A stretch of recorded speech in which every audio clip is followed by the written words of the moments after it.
Madali lang to. Tara, gawin natin. Let's go. Diretso na agad tayo sa CapCut mga lods. Gumawa lang ako ng video niyan. Tignan nyo na lang yung pinagagawa ng mukhang taong yan. Malakong style yan. Then, tignan nyo, nagsusuot naman ng jacket yan. Gagawin naman niya yung mga iba't ibang style ng pagtalon.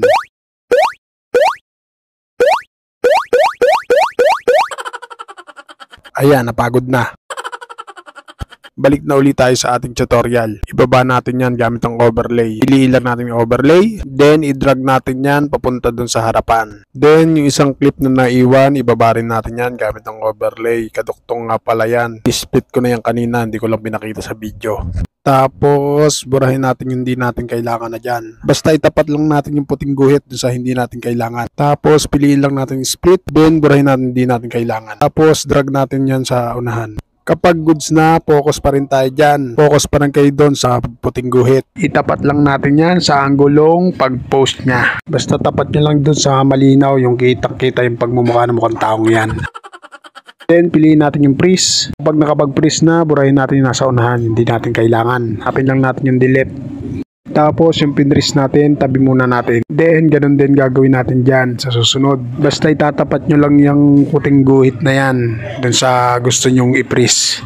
Basta press lang ng press mga loads hanggang sa makuha nyo na lahat yung gusto nyong i-press dyan. Pinas forward ko na yan mga loads para paulit-ulit lang naman kasi yan. Itatapat nyo lang sa puting guhit. Then, pag goods na lahat, i-remove background naman natin yan isa-isa. Piliin lang natin sa baba yung remove BG. Tapos, auto-remove lang. Kapag goods na, ganun din gagawin natin sa lahat sa ibang pinrest natin. Pinas forward ko lang uli mga loads para mabilis, para hindi tayo maiwan niya. Ay hugot. Tapos drag natin yan isa-isa. Focus tayo sa first layer. Timing natin yung pag-push ng mukhang taong yan. Tapos itatapat natin isa-isa yung mga pinagpipress natin o ni-remove background natin. Ito lang muna ang pinagtatapat natin dyan. Focus muna tayo dun sa una natin pinress, yung nasa unahan, ay nasa ibabaw. Paliitin lang natin yan gamit ang dalawang daliri natin. Basta itatapat lang natin dun sa mukhang tao dun sa first layer. Baga kasing laki lang ng katawan niya para nakatago sa katawan niya. Kapag goods na, balik tayo sa ibabaw. Focus tayo dyan sa unahan yan. Lagyan natin ng keyframe o diamond. Diin lang natin diamond. Tapos abante tayo konti. Focus kayo sa diamond. Pag nagputi ng diamond, saka natin galawin yung pinaliit natin kanina, yung tinapat natin sa katawan. Balik lang natin sa dating size, tapos itaas natin. Nakita nyo naman nung ginalaw natin, automatic nagkaroon ng diamond. Tulad ng ginawa natin sa una, ganun din gagawin natin sa dalawang natitira. Kapag all goods na, balik ulit tayo dun sa unahan yan. Di pa tayo tapos dyan. Focus ulit tayo sa first layer. Timing ulit natin, yung bago siya tumayo. Tapat lang natin, tapos lagyan natin diamond ulit. And abate tayo konti. Pag nagputi na yung diamond, tigil tayo. Tapos, balik natin sa dating size kanina, yung katulad kanina. Balik ulit natin dyan sa katawan niya, ng mukhang taong yan. Kapag goods na, piliin naman natin yung split. Split natin dyan. Tapos, burahin natin yung sobra. Kapag goods na, next natin yung dalawa. Atras muna tayo. Tapat natin dyan sa unang diamond na ginawa natin. Tapos, saka tayo maglalagay ng diamond. Basta itatapat lang, tapat-tapat lang yan mga loads. Hindi tulad ng ex mo ha, na hindi naging tapat sa'yo.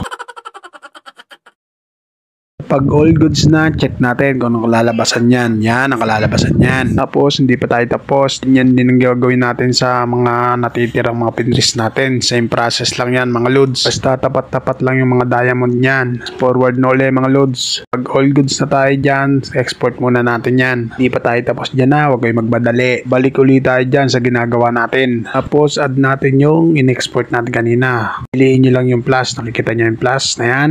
Pindutin lang natin yan. Tapos, click natin yung export natin kanina. Tapos, delete muna natin yung mga pinagpipress natin kanina dyan. Tapos, nilagyan natin ng diamond. Pag goods na, check natin yung in-export natin kanina. Yung inad natin. Kung napapansin nyo, nasa harap yung mga taong naka-jacket. Ilalagay natin sa likod niya yan.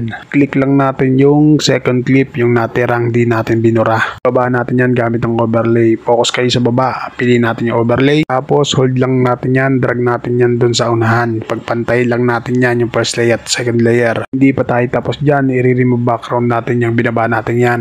Remove background lang ulit. Tapos, auto-remove. Then, antayin lang natin mag-green check yan. Pag goods na, check natin kung sa likod ng nga ba ng mukhang taong yan magtatago yung mga naka-jacket.